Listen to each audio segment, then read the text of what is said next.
Hey, it's Aaron, the Metal Theologian. So this is just doing normal, like, kind of what's playing video, but I don't know, for some reason I started thinking about 45s. There's actually a reason. Fuck, I don't know, maybe I was bored at work or something like that. That's definitely possible.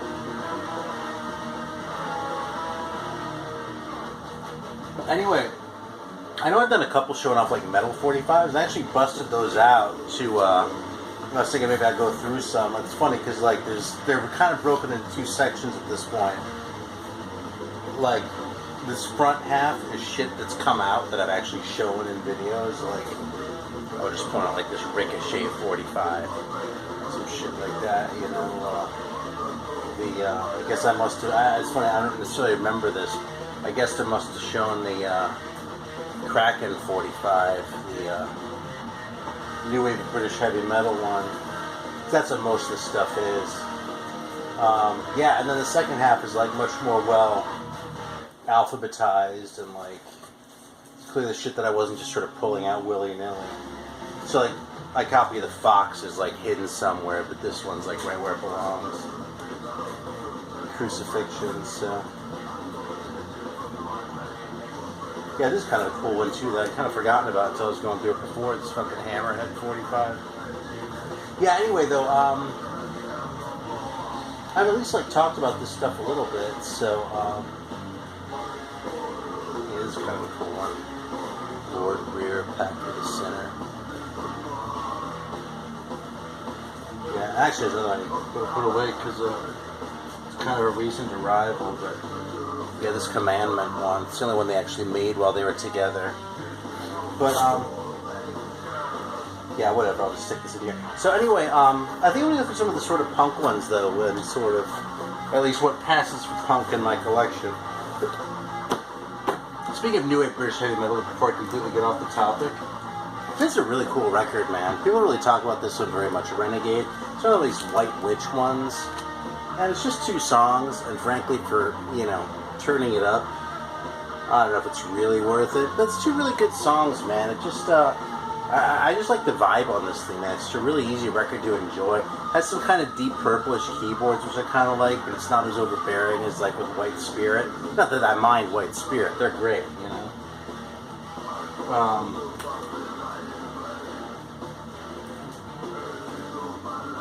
Yeah. You know, so actually on that note, fuck it. I pulled this one out too. This is not as bad as its reputation would lead you to believe. For this, the relative scarcity of this record, you would think it's, and how cheap it is, you would think it's kind of a piece of shit. It's not like tremendous or anything, but it's a decent like New Wave British Heavy Metal record. I mean, it's probably as good as that Hellenbach 45 on Guardian. Maybe a little less good than that, but you know, it's also a fraction of the price, so.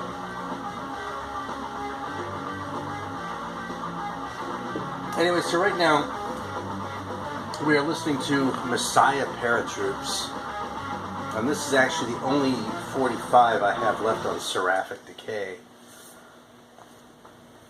Kind of wish I had more, or I scooped up more when it was around, especially because I lived in Cleveland, and I was actually friends with one of the main guys behind Seraphic Decay before I realized, I mean, first of all, they weren't really anything then. I mean, this was before some of these bands that they were putting out 45s for, like, you know, like Incantation and shit like that, or anybody, or some of these Finnish bands, you know, Zisma. I had the Zisma 45 though, the Fata Morgana one, and I let it go somewhere along the line. But yeah, there's the fucking silly ass logo. I actually got a cup from the guy.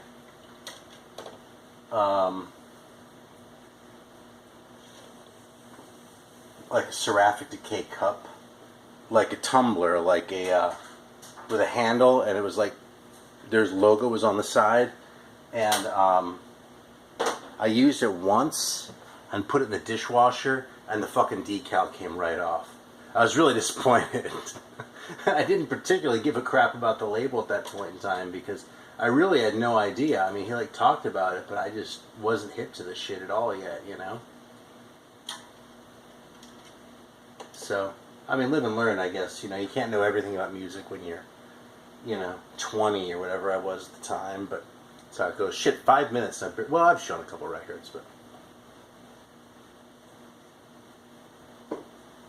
Anyway, Messiah Paratroops are Finnish. Was the side ever going to start, or is just hanging out?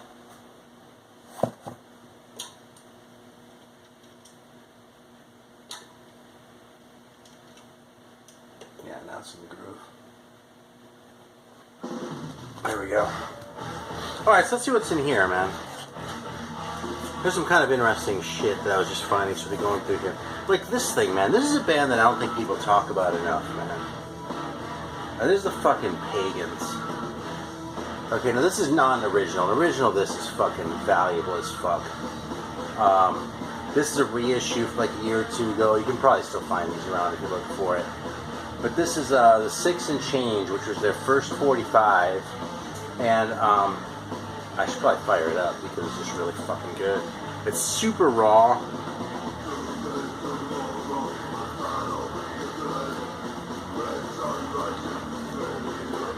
And like punky, but like, I don't know, man, it's not so much the hardcore, it's more the older style of punk that I like. So fuck it, I'm gonna fire it up right after getting my Messiah Paratroops going, but fuck it, we are part of side one. And I said we weren't gonna do metal this video, even though it was clearly a lie. A filthy lie at that.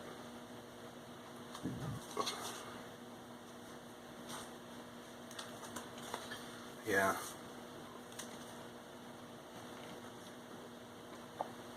It's funny, a lot of the stuff, this Cleveland stuff, became my favorite stuff.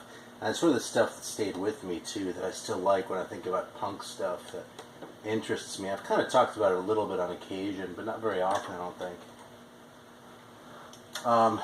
Anyway, I really wasn't hip to very much of this stuff when I still lived there. Like, sort of a little bit on the periphery, maybe. I probably saw a couple of these bands. I was actually friends with one of the Pagans.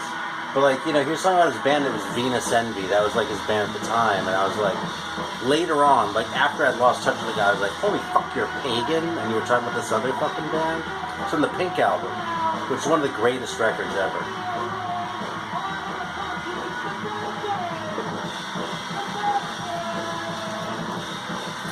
So what the hell, speaking of Cleveland, man, right here, we have a fucking Styrene's 45. This is the second one on Mustard. Radial Arm Sauce 45. Which is pretty cool. Never came with a picture sleeve.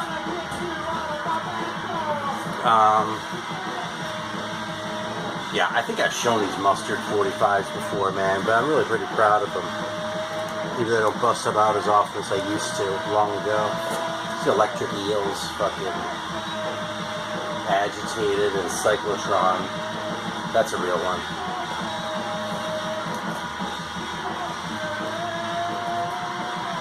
Yeah, this is kind of a cool one, man. This is the Baby Fingers 45 by the Residents.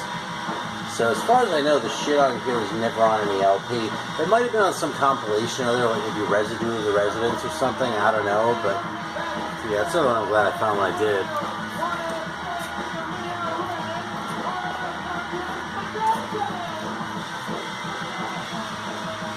Yeah, there are these Todd Clark 45s in here, man. I don't even ever fucking played these. I know I talked about this guy at least once. Because it piqued Vinyl Richie's interest. I'll put that one on next, man. There's that one, and there's Flame Over Philadelphia, which does have a picture sleeve.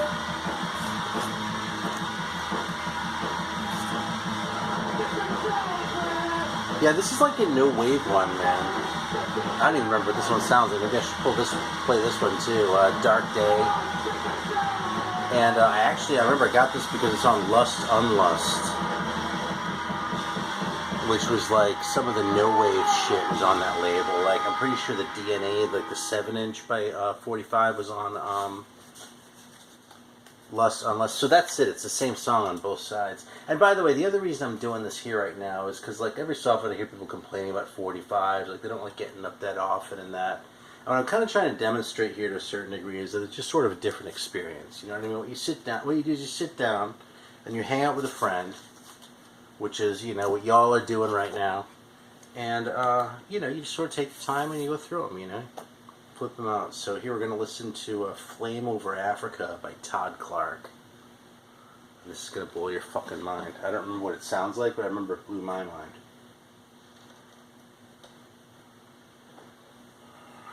This thing's probably never been cleaned. My fucking record player has like a built-in 45 adapter. It's like the only thing I don't like about it. It's a little bit weird. You have to kind of line the thing up just right. But if it's right, then it detects that it's a 45 and takes care of it for you. So.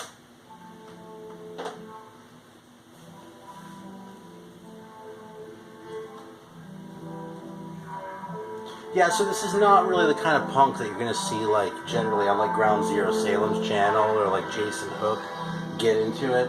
I mean, those guys are way deeper into it than me. If you want, like, the knowledge, those are the guys you have to go listen to. It's more like, I used to listen to a lot of punk, and I kind of got tired of a lot of it and just sort of stuck with, like, the eccentric ones and kind of continued to seek out some of the more eccentric ones like this, man. And that's kind of where I left it.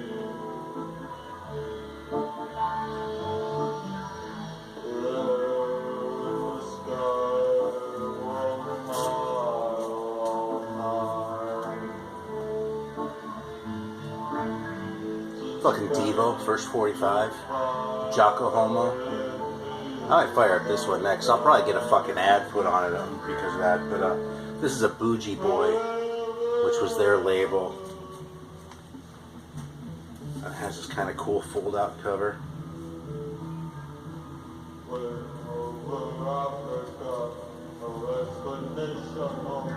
You see that shit? It's Devo from Ohio. There's like a middle verse about Ohio that they took out of the version that went on the album that everyone probably knows because, I don't know, they didn't want to be so provincial. I don't really blame them, but they were kind of a product of that whole milieu. They were from Akron, obviously, rather than Cleveland, but you still kind of hear that vibe in this shit in its own way. The Akron shit was really kind of its own thing. I used to have more Akron records actually, but a lot of them were kind of lame, so I kind of let some of them go. The Clone label was kind of the big Akron label for this kind of shit. And yeah, I don't know. There are probably a couple in here. I know I have a couple Tin Huey records. Let me see if I can bust out something on the Clone label. Yeah, there we go. Here's a Clone label for you. Let's see that. There's actually a great record too. I think the Tin Huey LP, which at least for a long time was pretty easy to find. I thought it was a turd. But these first two 45s, this is the first one, and Breakfast with the Hueys. These are both really solid. And this one, I know I showed this a long time ago, but my copy of the first one actually has an interesting provenance because you see who wrote his name on the record before he let it go to the store where I got it. That's right, man. That's Crocus.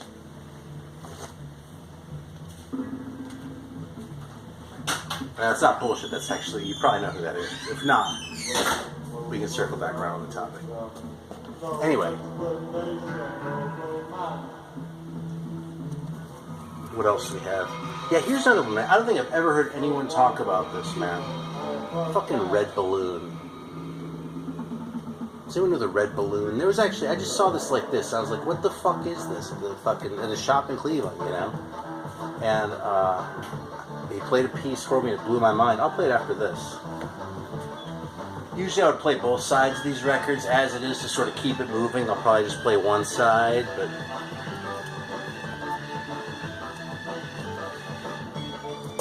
yeah, how about the Twinkies, man?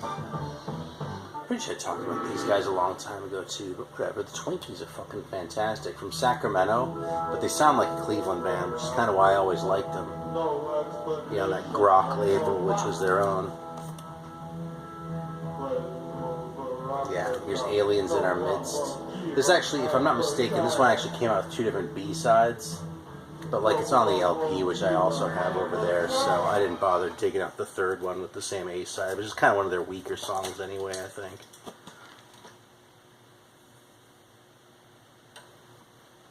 Alright, man, that's Todd Clark. Let's listen to Red Balloon for a minute here.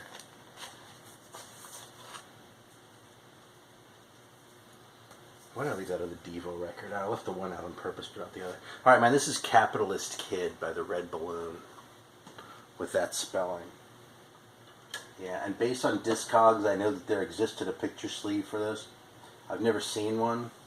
I don't know if the record's worth anything, because I don't know if anyone knows who they are, but I think this record is fucking fantastic.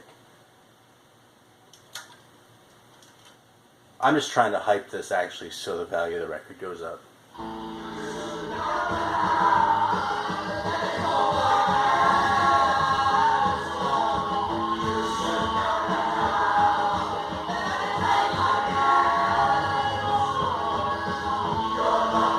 Yeah, this is my kind of punk.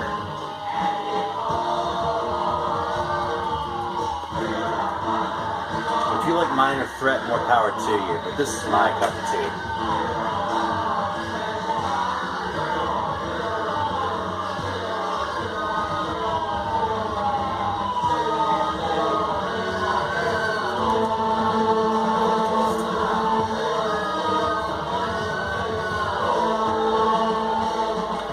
Showing the old Bondage Up Yours 45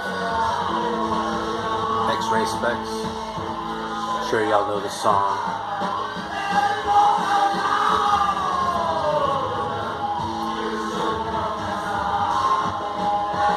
Yeah, this is actually on colored vinyl too, and the labels fell off, so whatever.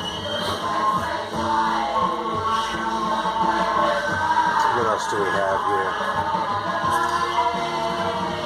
It's like black metal shit I don't really give a fuck about. This is another personal favorite, man. Jerry and the Holograms.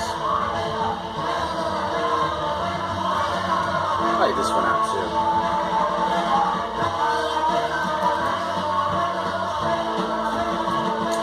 Yeah, this record's kind of a little bit crappy.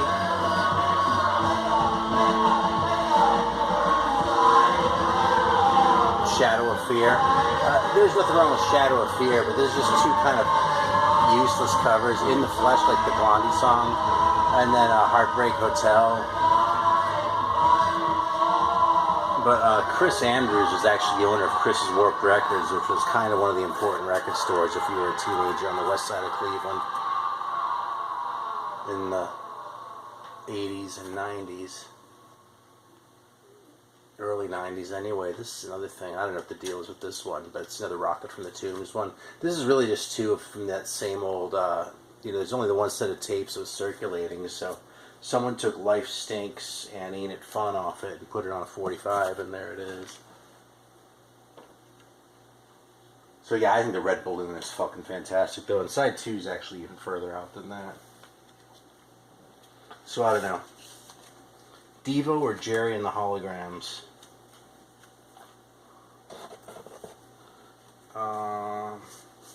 How about Jerry and the Holograms?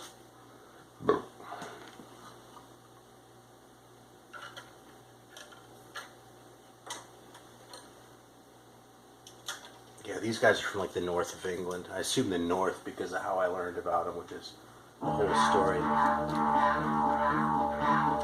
Shit, man, this doesn't even have a fucking thing.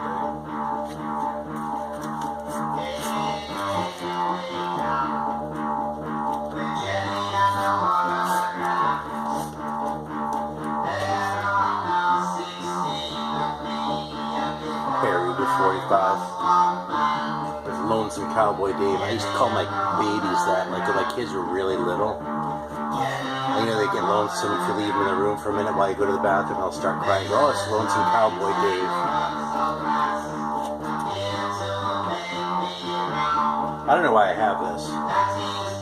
Because I was never really much of a Cramps fan, but this is the only Cramps record I think that I've ever owned. I might have had a copy of Bad Music for Bad People once, but I think this is actually it. 81.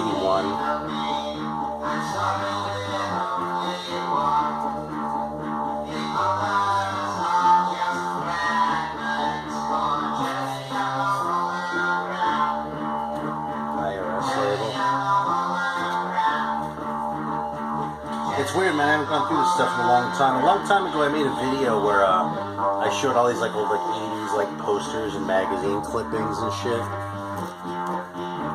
A lot of which I'd forgotten about. It was sort of like that. Oh, this is cool. I mean, this is a reissue that I bought like close to 20 years ago. Well, it's 30th anniversary edition, 1998. But this is an MC5 45. They're looking at you 45. Maybe I'll put this one on next. I keep saying that with everything. B-sides Borderline, like, was on the LP, but it's a studio version of it. As far as I know, it only ever came out as 45.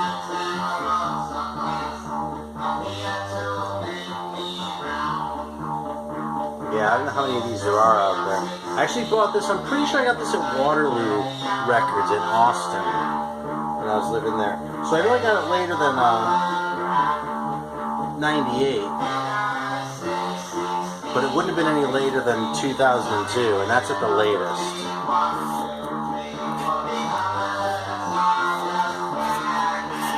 What else is in here?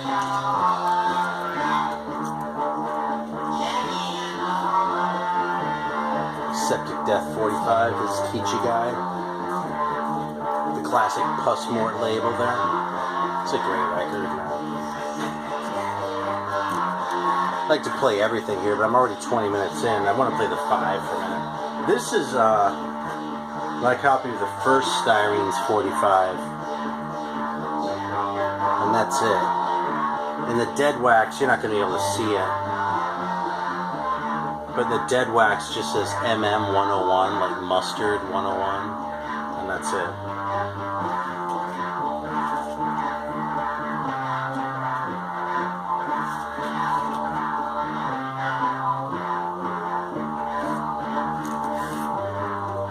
Yeah, maybe I should fire that up, actually.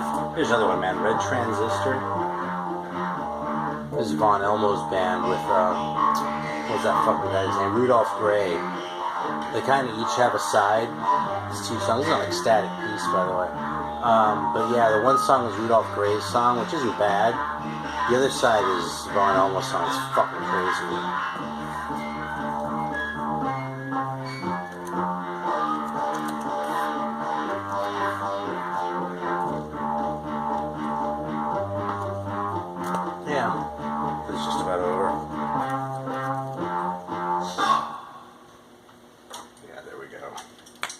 I'm going to play the Styrenes. And then I'll play the 5, then we'll let it go. Fuck. Yeah, I'm smart at my fucking self. Alright. Yeah, this one needs an inner. Those Charlotte's been in here. I can't believe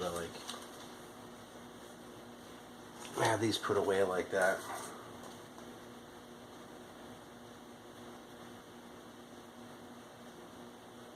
This is actually Circus Highlights and Drano in Your Veins. And I know that because I know the songs, not because it says that anywhere on here. So I'm going to play Drano in Your Veins. There's the song that won me over. Plastic bag put over your head. Wings on the legs down your throat.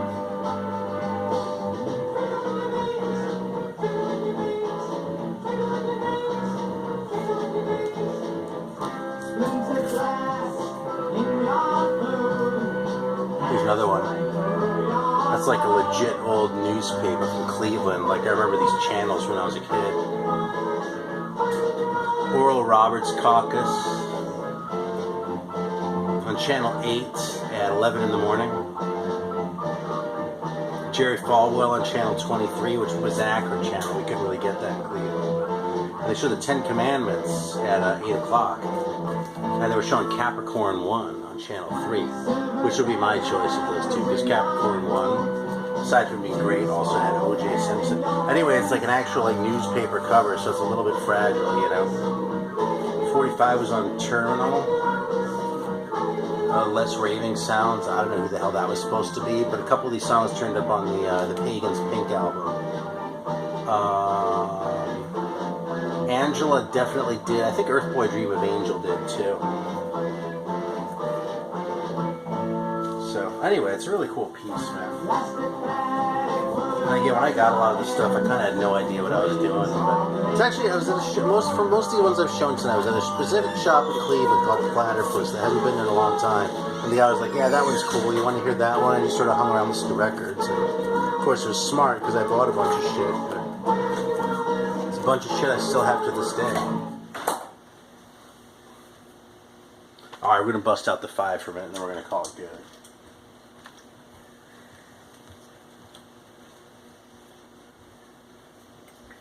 Where did I put this cover? Shit, man. Oh, there it is. That's one thing. If we were actually like hanging out, then you could be like, oh, it's right there. I wouldn't just like fumble for a minute like a dumbass. Alright.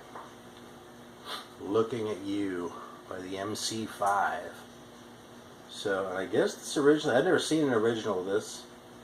But I guess it would have come out in 68. So, kind of a nice one to close us out with here.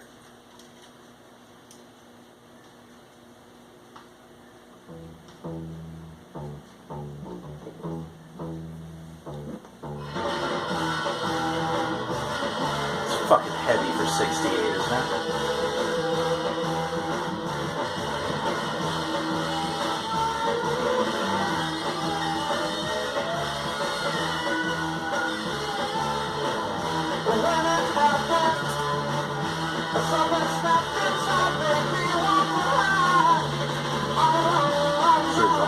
On the hearth.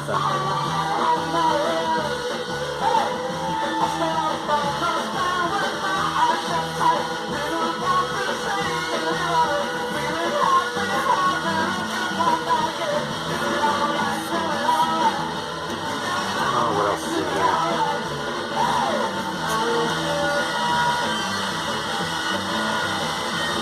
Probably played this, man. This is the best Killing Joke record there is. And I like Killing Joke a lot. But this one is Psyche 45. Actually it's a War Dance 45.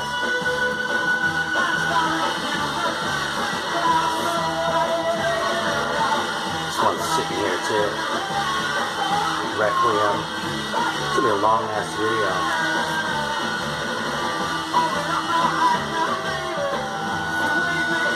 We got the Diagram Brothers. Yeah, with bricks. They actually sent this to some like bricklayers convention and like invited them to adopt it as their like official theme song. They were turned down. It's a true story though. Yeah, man. Here's the DNA 45 I was talking about. It actually says medical records on it. On the back it says Lust on Lust. Listen to that shit, man. Fucking great record, man.